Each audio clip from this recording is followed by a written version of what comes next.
تعالوا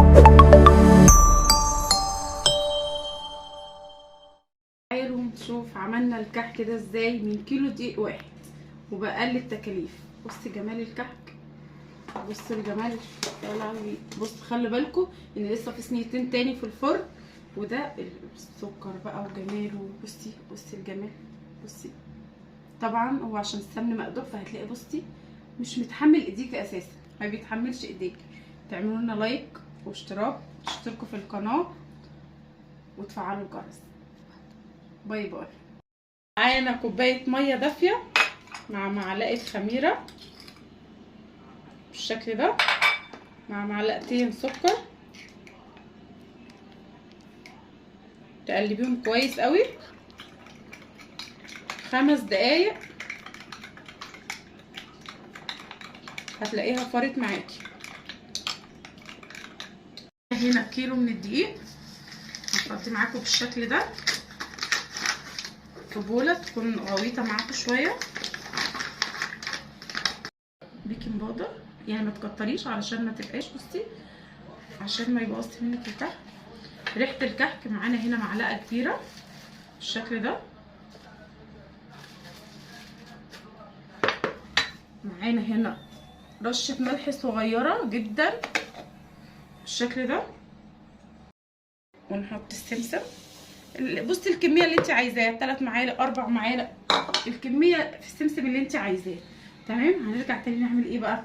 اصعب خطوه السمنه، والسمنه لازم تكون مقدوحه كويس قوي بالشكل ده.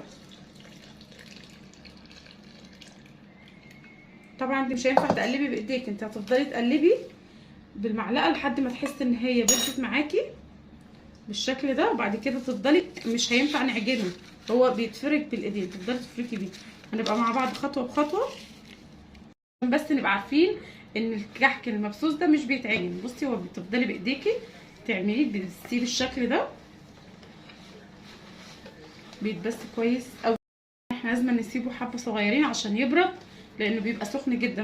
هنا بسيناها بالشكل ده. بصي الخميره اللي ما كانتش معاكي بالشكل ده تعرفي ان هي مش ناجحه، لازم ان الخميره تبقى بتفور معاكي كده بالشكل ده.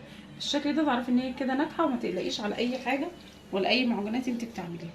برده مش هنعجن. بصي احنا هنلمها بالشكل ده، هنبستها بالشكل ده.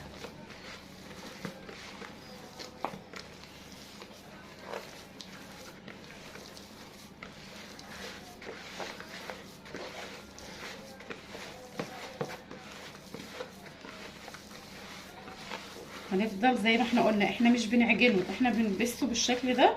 هتفضلي بصي هتلميه بايديكي بالشكل ده. هنا بعد ما بستناها بصي كويس قوي، هنختبر بقى العجينه، هنعرف العجينه بتاعتنا ناجحه ازاي. بالشكل ده هتعمليها بالشكل ده كوره. تمام. هتعرفيها لو هي معاكي بتشقق. بصي هي هنا مش شققتش ازاي بالشكل ده. طالما ما شققتش كده تعرفي ان العجينه ناجحه معاكي، وان انت كده المقادير بتاعتك مظبوطه. تمام. لو شققت معاكي بقى تعملي ايه؟ حبه ميه دافيه، معلقتين ميه دافيه، وهتلميها تاني بالشكل ده، هتبسيها بصي بالشكل ده. خلاص. انما لو في الحاله ان هي ما شققتش معاكي يبقى كده العجينه ناجحه وتمام. احنا بدأنا. بصي هتمسكيها بالشكل ده، تعمليها كده ونحطها كده. هنوريكم في الاخر. بس انا معايا كذا، في المنقاش وفي الشوكه، اللي ما عندوش ممكن يعمل بالشوكه بالشكل ده. بصي دول اتنين كده بيتباعوا مع بعض، وده المنقاش طبعا كلنا عارفينه اكيد. بصي انا بصراحه حسيت ان ده احلى، يعني ده شكله بصي بيدي شكل احلى بالشكل ده. تمام. وممكن نعمل تاني بالمنقاش. طبعا المنقاش ده احنا كلنا اتربينا عليه، والشوكه على فكره يعني ممكن نعمل بالشوكه برضو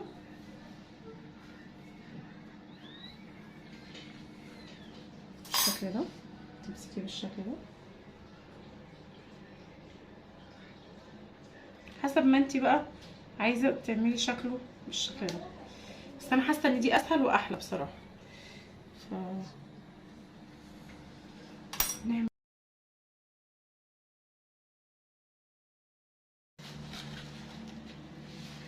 وهنا كنا خلصنا الكحك. بصوا بقى على جمال الكحك.